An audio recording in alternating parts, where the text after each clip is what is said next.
recording. But say hi to the camera. Hey, mom.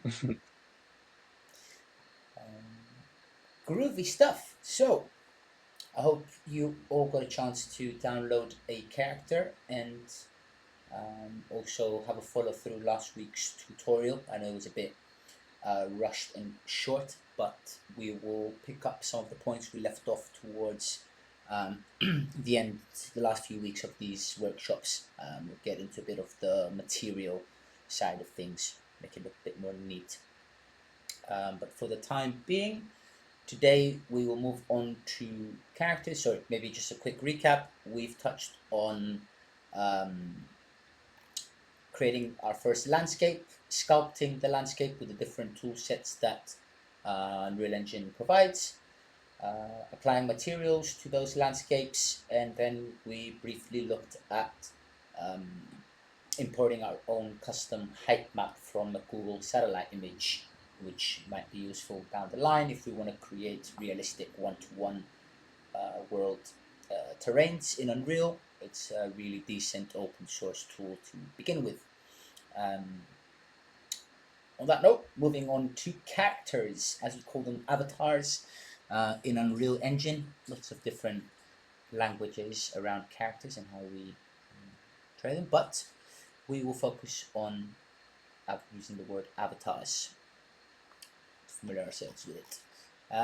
I've asked you all to, if you had the chance to download a beautiful looking character from Mixamo, which is a lovely open source tool, and it allows you to select select characters, apply animations to those characters, and download those animations already retargeted onto them.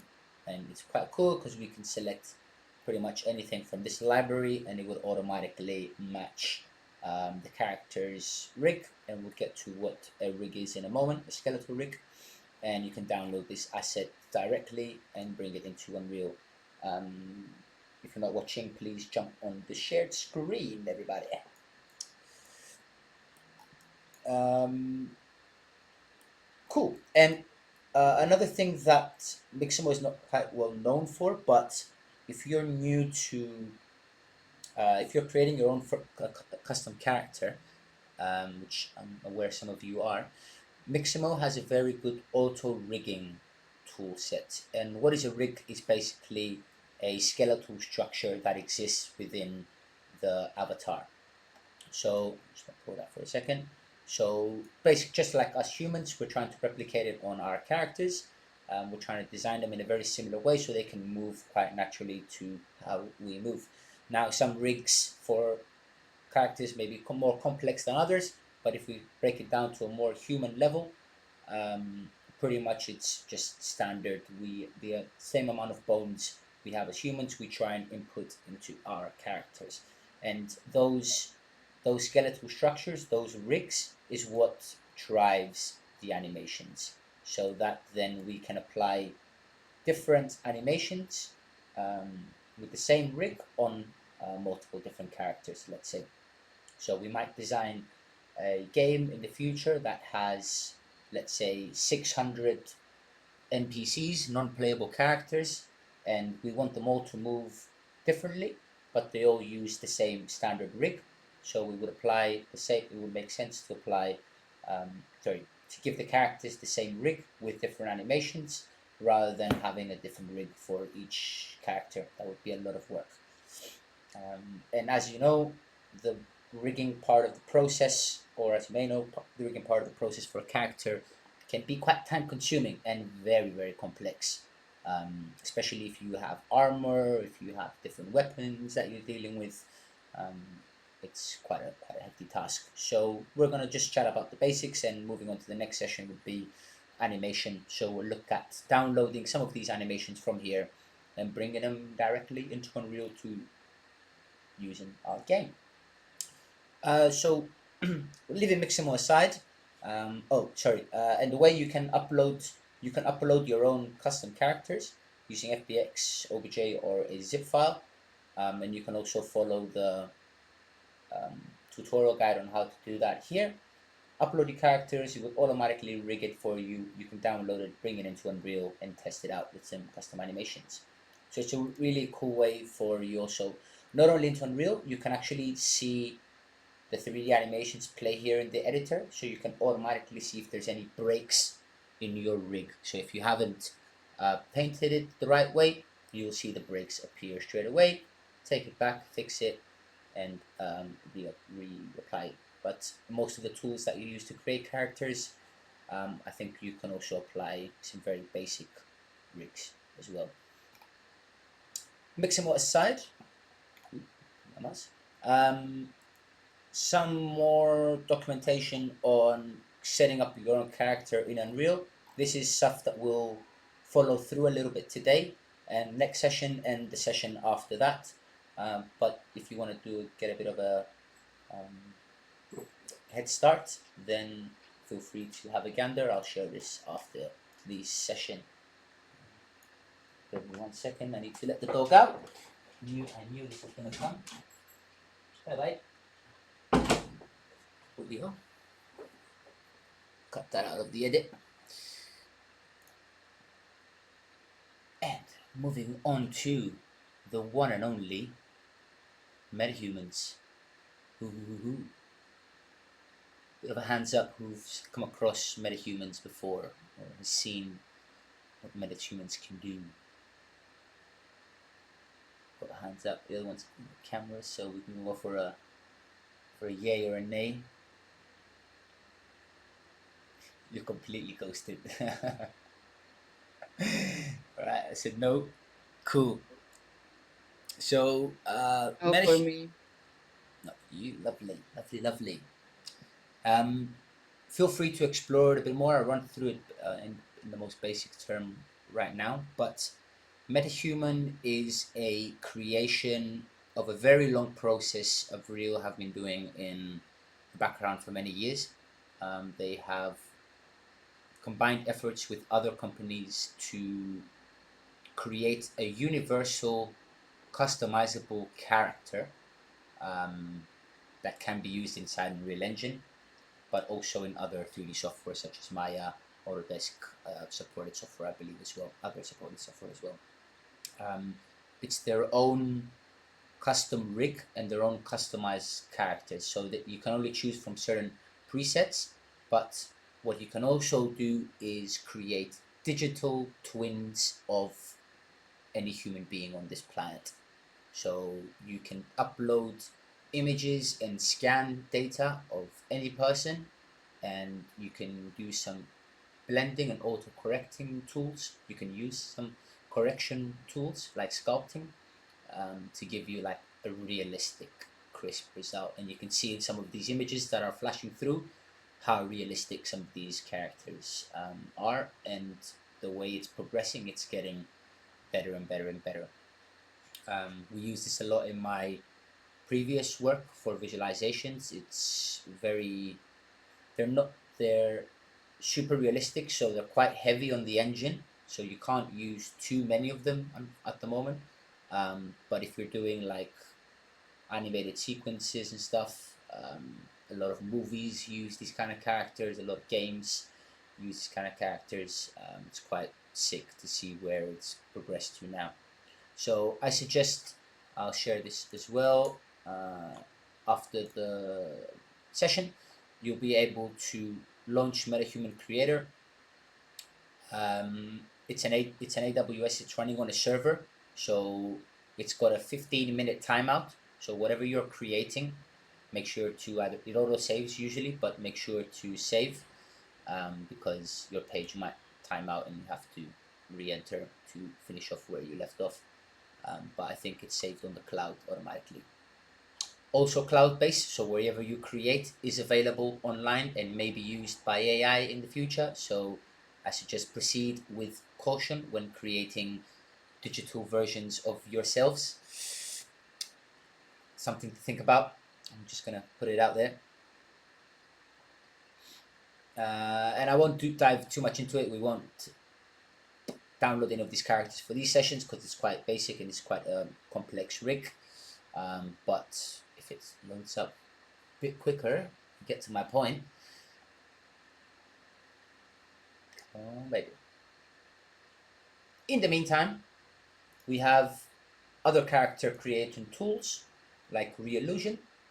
Reallusion have their own character creator. It's another company that try to do are very similar to Epic Games. They have their own engine where you can do um, quite basic animations and stuff. I'd say not to the realistic quality of Unreal, but it's quite decent. So I'll share this as well. You can have a look at some of their other products. They have 2D animation tools, other real-time pipeline motion capture suites. It's pretty cool. Obviously, on Fab, you can find more characters and creatures. Feel feel free to explore some cute bunnies for free. Again, filtering out for free, just so you like it. But if you want to invest in a decent character, you can uncheck this free button. So pretty cool stuff. A lot of naked people I find. People love to give us. Yeah. Anyway, maybe you can provide your own clothing in the future. Um, Ready Player Me. I'll share all this stuff later on. Ready Player Me is another avatar creating tool. This is more for like metaverse style. It's like cartoony digital avatars. Quite cool, quite easy to integrate. Also available in Unity, I believe, as well. Just like I said, customizable features. You can also do sort of digital doubles of existing people as well in a very basic way. Add some cool NFTs, baby. Yeah, that's the word I was looking for. So this is more for, yeah, like I said, metaverse style, but they do have an open source SDK. So if you're creating an app in the future where you want users to sign up, log on, create their own character, and then run around in your little environment with their own character, you can integrate their SDK into your platform. And by SDK means like you can access features like we see in this video. So customizing um, items, customizable items. Oh, I saw a funny meme the other day with the male and female choice. Um, that's gonna have to change pretty soon.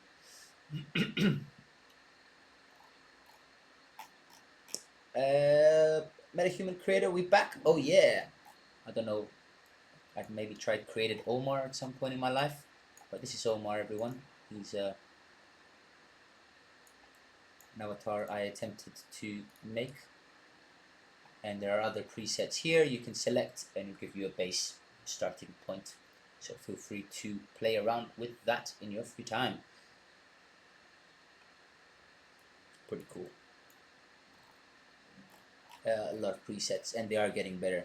We had no when I first started with this. When it first came out, there was like 4 hair presets, 4 tones of color skin, um, like four types of everything. So it's growing a lot, which is quite cool to see. Alrighty. Mixamo, again, other platforms you can use if you're creating your own characters. Um, Despina, what do you use for character creation, if you don't mind me asking? I'm currently using Blender, but I used Maya before. Sweet, nice. Which is your preference, if you don't mind me asking? Blender. It's Blender. so easy. Ooh. Ah, all right. Also free. Sorry, 3ds Max is the last one. No, I mean, I prefer Blender because it's free as well, so I don't have to pay Yep, thousands of dollars to use it. yep, yep. We all love free stuff, definitely. Yeah. Um, but if let's say Maya was free, what would be your preference? Maya. Okay, there we go. There we go. Cool, Yeah. cool. So wider range of tool sets, I imagine. It's primarily built for that reason and that reason only. So it's got the best tools, I think, as well. But Yeah, it's ZBrush, very interesting. Oh, ZBrush is ZBrush another as one. well. Is a very very good tool, very specific. Um, we had a conversation today with someone that told me that the only people she knows that use ZBrush are crazy people. It's like a insane tool, and it's really nice because you can sculpt things. So if you have a pen tool or use a tablet a lot, you can sculpt your way through some really nice characters, which is quite cool. Um, and yeah, there's many more character creation tools. Autodesk, I believe, have one, but a very basic one. Um, yeah, if you find out any more, feel free to share them with everybody. Sharing is caring. All right, moving on. Have we all got a avatar downloaded and an Unreal project fired up? Yeah. Yeah, Yeah. yeah. Cool, cool, cool, cool. Yes. Lovely. Alrighty. What we gonna do when we come for you? We are just gonna, as soon as you load up your project, you're obviously gonna go to your default, which is third person map. Does everyone also have a landscape level that we created last week, if you managed to? Yep, sweet. Sweet, sweet, sweet. Cool. So we're gonna double click and jump into that level. Just gonna remove my. I don't have that one. Is that okay? Yeah. That's fine. That's fine. You can use the default one. We're not gonna do anything with the map today. I Okay. just wanted to show everyone that if you select your landscape and the location is set to 000, and it's default, and or let's say wherever your camera is in the world, if you hit play, the landscape already has collision bases, so you can start to play around with it. So we want to have some fun, create some ramps, do some like nice 360s. Whee!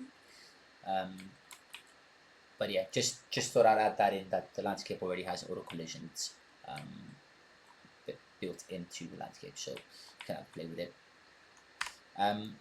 Lovely. I just want to show that character walking around, running around, because we're going to use that in a minute. Where'd you Now- grab the character from? How did you place it in? Oh, sorry. Ha ha ha.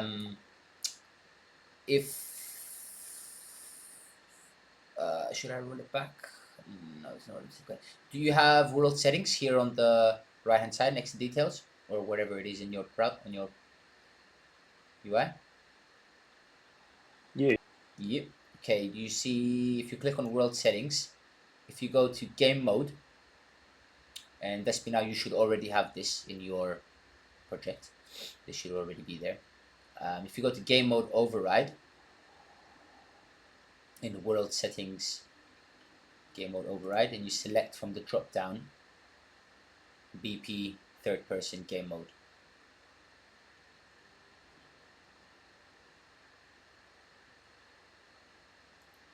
Everybody on the same page there? I don't have the world set. Okay, so if you go to window at the top, Yeah. world settings at the Uh-huh. towards the bottom. Okay, got it. Nice. But if I press play, it has like under the play button, there's like two gears in an oval. Two gears and an oval simulates. Oh, Okay. maybe it's simulate. So next to there's three dots next to it. Yeah. If you do selected viewport, which is the first one at the top. Oh yeah, that works. Thank you. Mhm. There it is. Milo, you good? I guess me, all good? There we go. Nice one. Cool. Yeah. Sweet. We'll get into what this game mode and stuff is in the blueprints tutorial, which is the following one. This is just something that we use to execute which character we're going to use in our game. So, with that being set, nice one, Milo. Thanks for that. I did that as a test before, and I've already missed it. I deleted everything else except that, so you called me. So what we're going to do is we're going to create a new folder into our content browser. So if we right click in content browser, new folder, and call that avatar. You can call it characters, call it avatars, really, same thing. Just want to keep it consistent across the industry. And in there, we're going to create 2 more folders. One is materials, and the other one is textures. So 2 folders inside avatar, materials, textures. And that's just good practice for every character you create. Next up, we can go to our button here, click import, but we all like to just bring it out of Explorer. So what we're going to do is go where we found where we downloaded the boss. I downloaded the boss. If anyone's interested, we'll see in a minute. Find the download and bring it in. Drag and drop it into Unreal Engine. And just wait on this import section. I'll just wait till everyone catches up there. So take your character, drag and drop it into the avatar folder. And inside this pop-up window, we're gonna keep it at default. And if it doesn't, I think everyone should be the same thing. I didn't change this before. So you should have skeletal mesh, import mesh. This skeleton is set to none. We're going to import the skeleton. We're not going to use a custom one. Leave advanced. Import animations should be unticked because we don't have any animations. If we did have animations, we'll import them as well. And leave everything else to default. So it's going to look for materials in the local folder. And it's going to create new material if it hasn't found the existing one already. And a bit more information about our FBX file, what version it's using, etc, etc, etc. Cool. So we're going to leave that as is, and we're going to import all.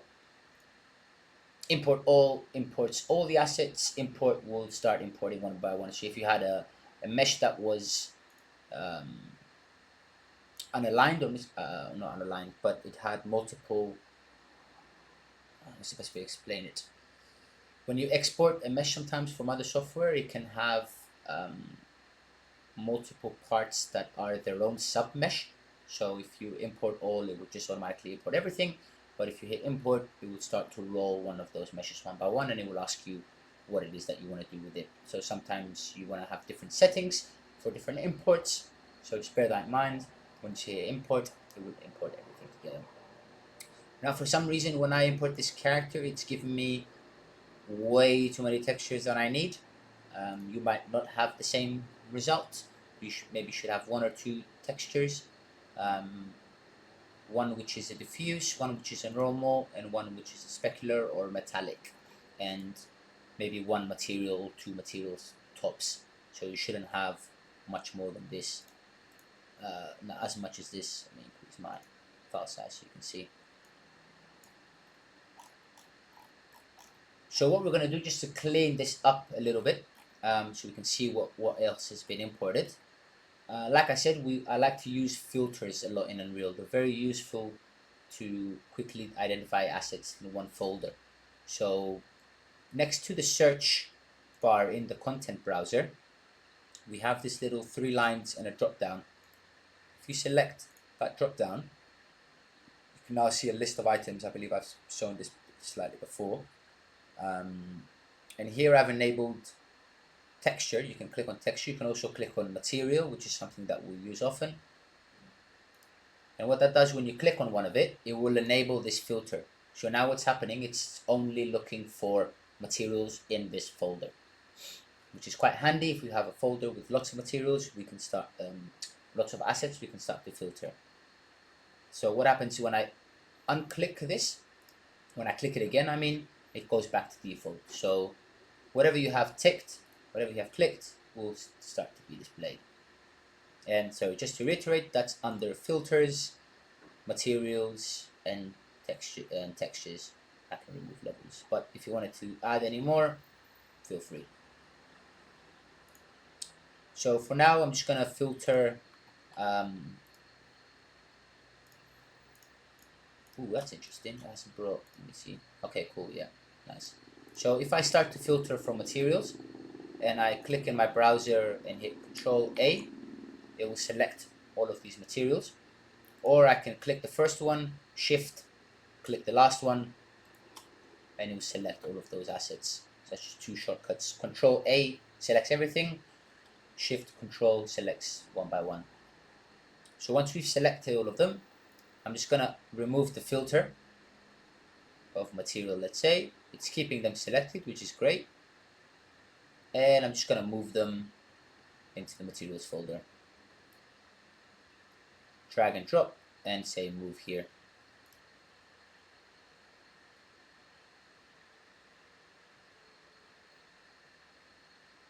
Cool. We'll do the same for the textures. Now because it's a bit more neat, I can see what's going on. I'm just gonna shift select them all and drag and drop textures into texture folder. I guess, I don't know if I was clear about this, but you can see what everything is just below. It says texture. But that's also a nice way of clarifying if you select the filter.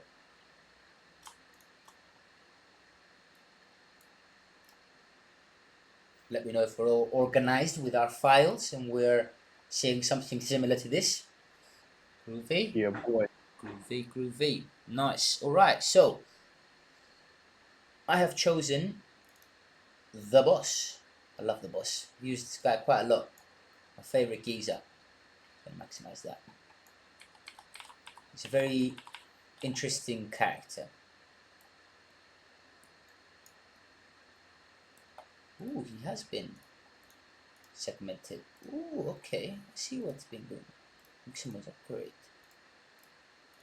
Ooh, okay, sorry. Got excited there. Miximo have upgraded something, or Unreal have upgraded something. So, let me reiterate what I've done there. I've double clicked on, so we have 3 assets left here in this folder. One is a skeletal mesh. One is a physics asset, which by term is quite straightforward. This is where we're applying all our physics elements to this character. And the other one is our skeleton. So the skeleton, our rig, what I described earlier. So skeletal mesh is the character with its vertices and everything combined with the skeleton, and the skeleton is just the skeleton itself, so the rig. So if we double click on just the skeleton for a second and open that up, and you can maximize it or dock it wherever you want in the world, we can see here on the left hand side that we have a what we call a skeletal rig,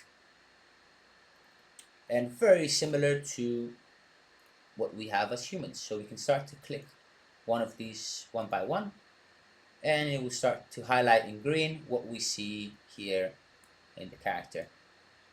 Sorry, which part of the rig it is on the character. So we have hips don't lie, Shakira says, my favorite quote.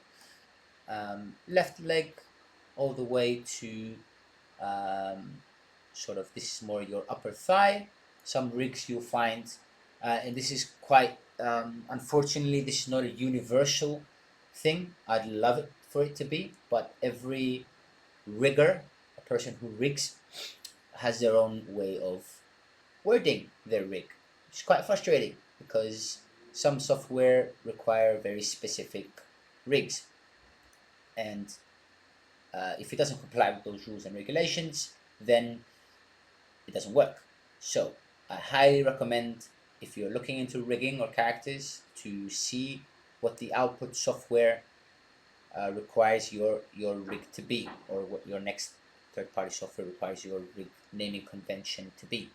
Very important. There are auto rigging naming tools, so if you do make mistakes, you can apply an auto renamer and it will try and do its best to fix it, but it's good practice to get it right off the get-go. So keep that in mind, super crucial. So we can, as we go down, we can start to see left leg, sort of less shift, more the ankle, and then the last bit is the toe base. And that applies for left and right.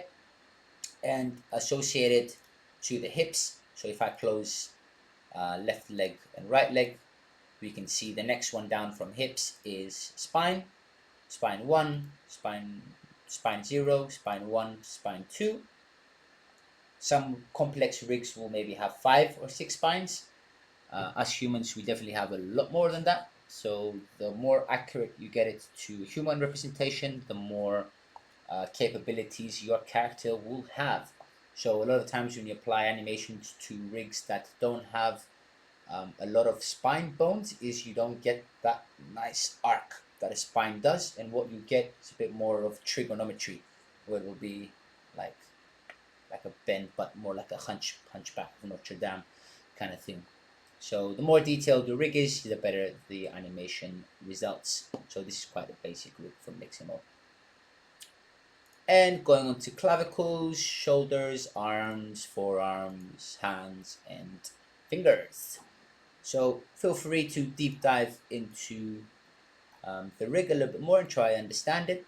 If we click through all these lovely buttons, crash it, reopen it, try again. Best way of learning. Now, just for good sake, we're gonna click Control Shift S to save this character, just in case we do crash it. Once we've imported it, we want to save it, because if it crashes, it will not save those files. Sometimes you might wait a long time to import an asset, especially if you're working with scan data for some people. Insane loading import times, but so good. So yeah, save that. So I'm going to close that down. Just analyze that a little bit. We're happy with it.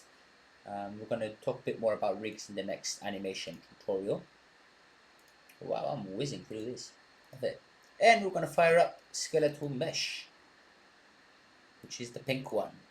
You'll get very used to the color schemes of Unreal. I don't know if you can actually change those, but each asset, like textures, is red, skeletal meshes are pink, skeletons are blue, materials are green. So you get used to these color schemes, and you won't start to look at what's underneath it the more you work with them. So inside this skeletal mesh, we have in the details panel, we have on the right our skeleton tree, skeleton rig. Below we have our materials, LODs, level of detail, and amongst other things, physics assets, etc., etc. Feel free to have a gander at some of those properties. This should be slightly more cleaned up. I don't know why it's like this, but we'll leave it as is. And the good thing about Unreal also, you can, once we deep dive more into blueprints later on, you can see the flow. So if you want to scroll back to the skeletal mesh, you can quickly click on this item which shows a blue skeleton on the top right hand corner, and if you click that, it takes you back to the blue skeleton asset we just looked at, and if you click the pink, it goes back to the skeletal mesh, and you'll get more used to these terminologies as we use them. And then if we were in the this is also the physics asset, but if we also create the animation layer, we also have that available here.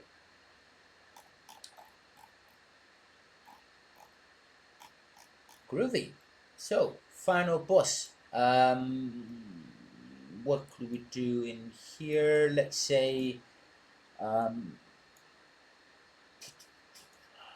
something important when you're working with different software is the coordinate system. So when you create characters in Maya or ZBrush or Blender, particularly Blender, has a specific workflow for importing things in Unreal. So I suggest having a look at more, and we can look at that in further explanatory sessions down the line. But sometimes when you import these characters from Blender, they might come sideways, upside down, inside out. It might have to be that the materials are inverted and you have to revert them. So just keep an eye out for that. If for whatever reason your character doesn't import right, straight away my brain would think that I would just select all of these and delete it and import it again. But we have a way of re-importing directly from the skeletal mesh asset. So I'll enlarge this quickly. And in the skeletal mesh asset, in the asset details, if we scroll down, we have import settings tab. So scroll towards the end. Above physics, below animation rig, you have import settings. And in here you have mesh. So you can manipulate the mesh, you can manipulate the materials, you can manipulate the transform. Miscellaneous, I've never touched. Maybe the file path, if you've moved it to a new file path, new file, you want to keep track of it. But most things you worry about is transform. So transform will change, let's say, the rotation or translation of this mesh. So for instance, let's put, and Unreal works in X, Y, Z. So always X first, Y second, Z third. So just for practice, if we put, let's say, 90 degrees on the X, if you want to try this, attempt it, feel free to. And I'll apply a 90 rotation on the X, and then I'm going to hit re-import base mesh and see what it does. And that's re-imported my character successfully, quite quickly, but now he's facing flat on the ground. What you doing, matey? Cool. So just rule of thumb, check that out. Be aware of what the import settings are into Unreal and the world coordinate systems. It's quite straightforward once you get the hang of it, but just keep it in mind. Also scale. Scaling is another huge issue when going from software to software. Each software has their own unit system, so I highly recommend looking into the conversion rates for that. Find out the hard way. You don't really want to do. I'm going to hit re-import from this reset and bring it back to where it was. You want to really get the scaling right on import, because once you start scaling objects in the editor, so if I it's harder to keep track of those scaling parameters. And if you're creating dynamic objects, you're interacting with these objects, and you might want to manipulate the scale through some form of code down the line, it's hard to keep a track of. So always when dealing with landscape slightly different, but always when dealing with meshes, try and keep the landscape value of scale here to uniform. I mean, if you're building a quick little architectural visualization house and you're putting together some bricks and you're just pushing them up one by one next to each other and they collide with each other, and you scale one and scale compress another, that's fine. But if you're using those objects relatively throughout the game, I highly recommend you import them in the right scaling and the right orientation as well. So if they're facing down, re-import them to face up. Don't just rotate them in the editor. It's just good practice. And also less things to calculate for your game. Very, very, very important. The more rotational values, the more transforms we add, the more scale we add. These are all things that are being calculated constantly on tick. So bear that in mind. Trying to keep them all uniform is recommended. So yeah, import settings, anything you import, whether it's another object, a building, a block, you can change the import settings here rather than deleting it, and then re-import it as well. Groovy. Okay, so I'm going to close that down for now. Going back to the content browser and our level. Control Shift S just to make sure. One thing I maybe didn't mention in previous tutorials, but if you're having any performance issues already, so if you have any frame, this task, how did I get that up? I keep forgetting how I visualize that. It's in the project settings somewhere. But if you go to, and I believe we showed this in a previous tutorial, if you go to the 3D view, if you go next to perspective, let perspective, the 3 lines, viewport options we'll call it, you can show FPS, and that's good when you're starting to create complex worlds and dealing with landscapes, because that will visualize your frame per second of Unreal in the right hand side here in green. And what that does is, as you start to move around the scene and you start adding trees and different landscape elements, and it just becomes a bit overwhelming for the CPU or GPU, this will start to drop. So keep an eye on it. It's good to have it whenever you are working in Unreal, just to make sure that you're not killing your GPU and CPU. And it's good for performance, so that when you're actually building your game to package it, you know that it's going to run smoothly for other devices as well, especially if you're dealing with mobile and AR. Milo will tell us a lot about those headaches, but that's for another session. So yeah, frame rate, just keep it in mind. But what I want to show by that is also in the top right hand corner, in the settings, if you click on settings, you have what we call this engine scalability setting. So what this does is it displays the quality of let's say graphics, not necessarily only graphics, but mostly what the viewport is processing. So right now it's on epic, default is epic, but if I set this, and pay attention to your frame rates per second when you do this, if I set this to low, now I'm getting a nice smooth 60 FPS. So it's reduced a lot of the settings like lighting, global illumination,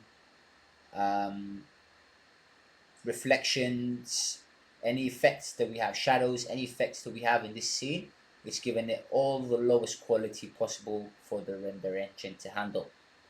So good, if your computer is throttling, it doesn't mean that your output's going to be like that. So you can always lower it down to improve your work speed. So sometimes when you are working with these complex environments, it's particularly useful for rendering pipelines. So if you're going to render something out of Unreal, you don't really care how many frames per second your scene is, because it's just going to render what's in camera. But obviously if you're building a game, you want to optimize this frame rate as much as possible. So working with these lower scalability groups might work to your best interest. So keep that in mind. If you are doing rendering, you probably want to go with cinematic quality, which that has already dropped my frame rate to red. So also not the best PC for this. So settings, engine scalability, feel free to have a play with that stuff.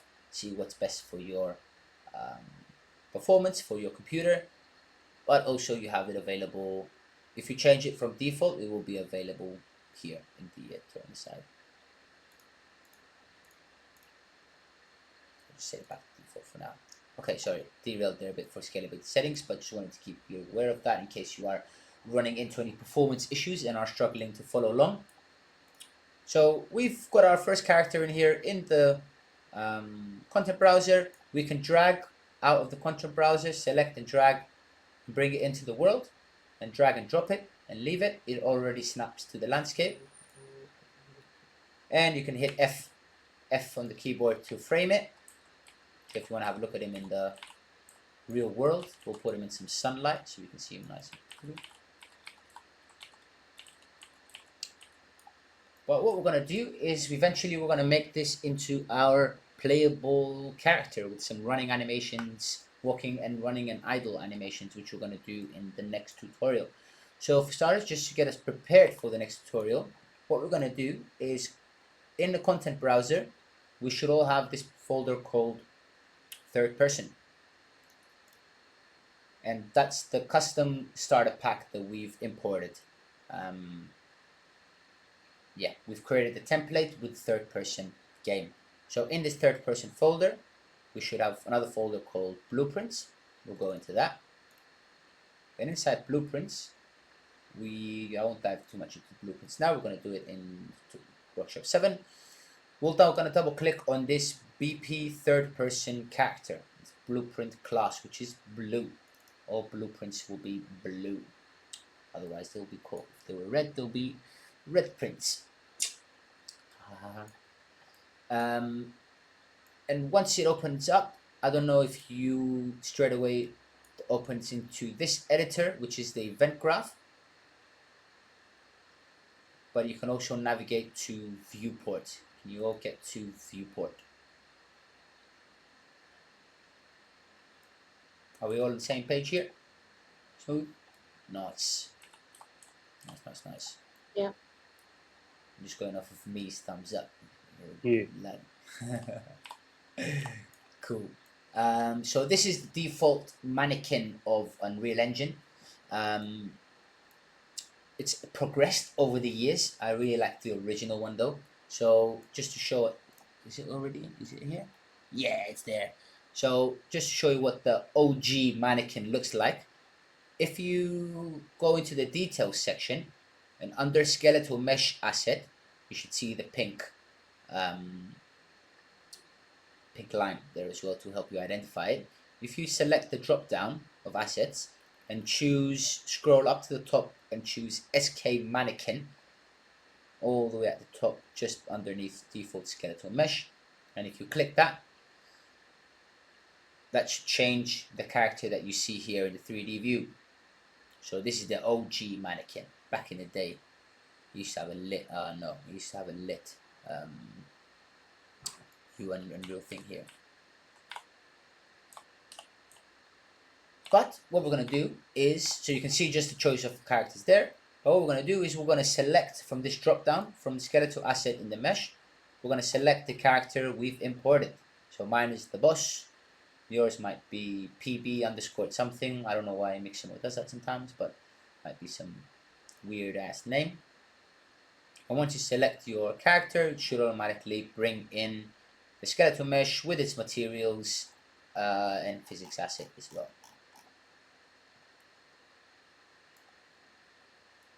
Cool.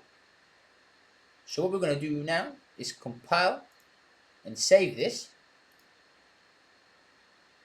Compile top, sorry, what I mean by that is top left corner, compile and save. So in a blueprint, if you've changed something, it's going to ask you to compile it. Milo, could you give us an explanation why that is? Explain? No, but I've been trained on that. But I'm so used to having just compile and then just save. doing it, Because right? Yeah. I don't know why I do it anymore, man. Religion.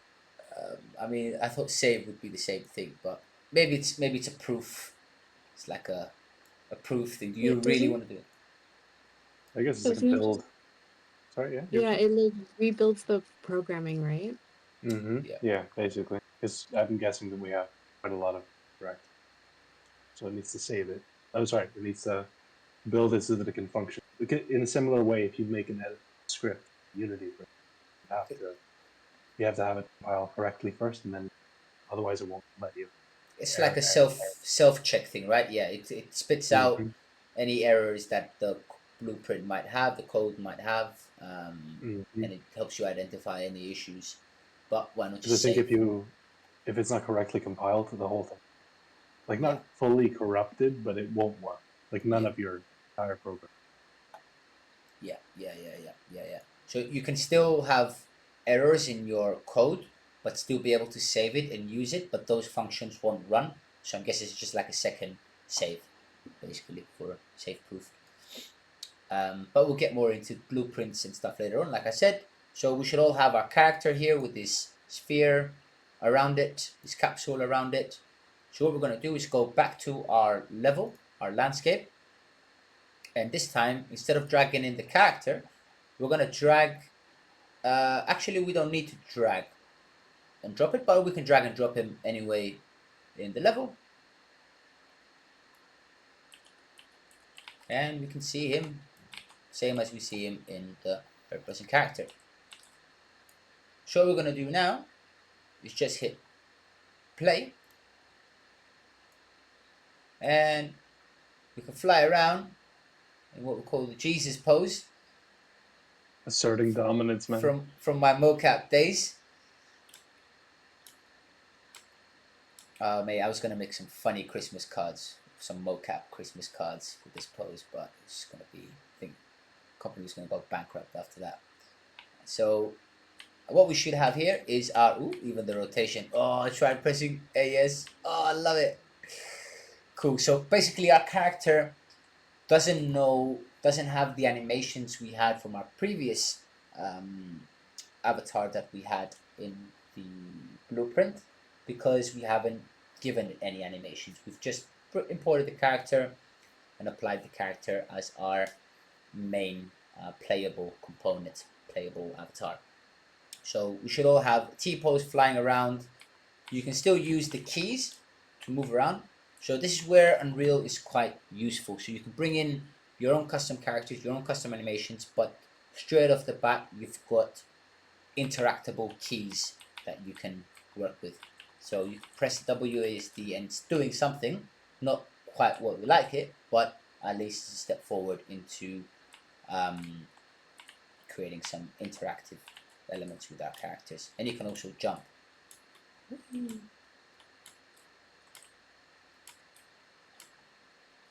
Lovely. I mean, yeah, just spaz around all day.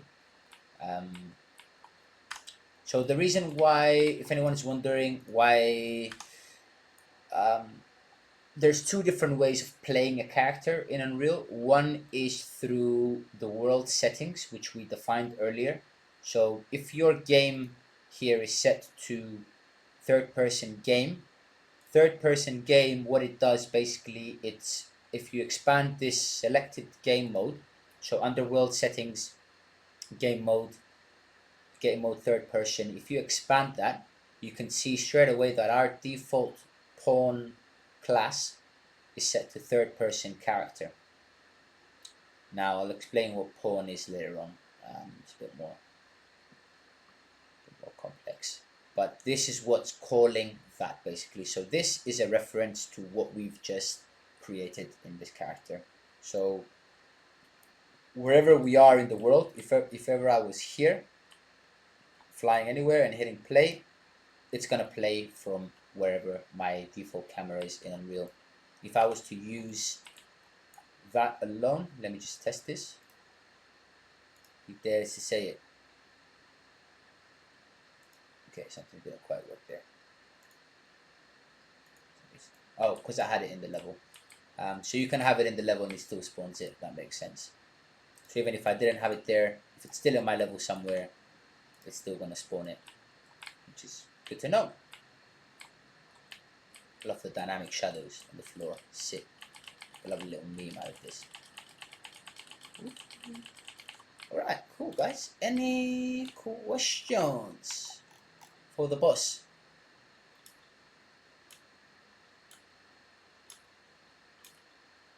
Just gonna keep He's a popping. proper Brexit geezer, bro. He's a farmer, mate. He's a farmer. We can get taxed like crazy. Hey, boy. Should go full screen. Watch him dance. Is there a way to see how tall this character is in this world? Just to make sure the scales work with whatever you're working on with. Sure. If you go quick and easy way is if you go to the if where's my different views? So let's say you go to side view. So if you go to perspective and then click on left or the hotkey Alt K, and okay, it's hard to see, but if you disable your landscape, so in your outliner, find landscape and just toggle the visibility to hide it, and then find your avatar and zoom in. Hit F to zoom in. So if I click on my character here and I hit F, it will frame it.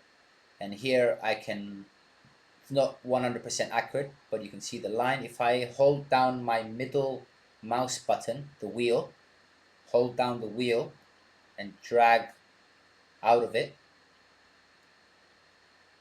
you can see it's giving you a little measuring tail. So hold down the wheel, press the wheel and go downwards or left and right. Cool. So that's centimeters, 200 centimeters. He's tall. A tall boss man. If you wanna confirm it, I guess you can also add a cube, a basic cube in your scene. So that makes sense. Also using your lines, so your 10th nth line is what they call it. So every box here is 1 centimeter, 10 centimeters. So that's 1 meter, 2 meters, 3 meters. Cool. Or you can create a box, scale it to 2, and then Cool. So there's no like a property box somewhere that shows the dimensions of the model. not that I know of in the skeletal asset here. It's giving you. Oh snap! What's that? I don't know what Oh, that that might is. be it. 198 by 86 by 206. That would make sense because apparently if you spread your arms out, that's almost your height. 86 is the depth. Hey, that makes sense. 86, that makes sense, big boy. That makes sense. Yeah, that's nice. All right, cool. Yeah, we learn something new every day, man. It's good to know.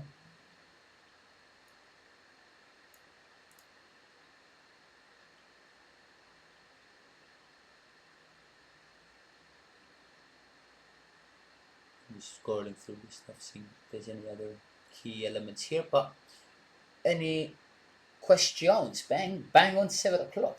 Damn, we good. We good. Feel free to. Sorry, Milo, go on.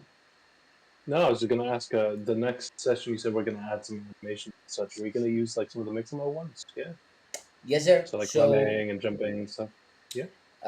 I mean, feel free to go crazy with it, but for now, we're going to focus on an idle and a walk. So we're just going to blend between two states Oh. to Yeah. make Yeah. it Yeah. simple Yeah. for the workshop. We're just going to show blending between two states, going from walk to idle, from idle to walk, vice versa, and just using that on this. So yeah, we're going to download them from Mixamo. I can share the ones we're going to use maybe a bit earlier this week. So maybe by Friday, I'll share a walk animation and idle animation, and we can download it for next Monday.